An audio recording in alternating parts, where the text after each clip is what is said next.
ಹೇಳಲಿ ನಿನ್ನ ಮೈಯ ತುಂಬ ಕಣ್ಣಿದೆ ಮನದಾಳದ ರಸಮಂಜರಿ ರಂಗೇರಿ ನಿನ್ನ ಕಾದಿದೆ ಬಿಸು ಮಾತಿನ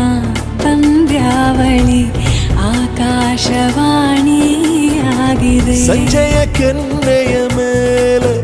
ಬಂದು ನಾಟಿದೆ ನಾಚಿಕೆ ಮುಳ್ಳು ಮನದ ಮಗು ಹಠ ಮಾಡಿದೆ ಮಾಡುವ ಕೊಂಗಾಟ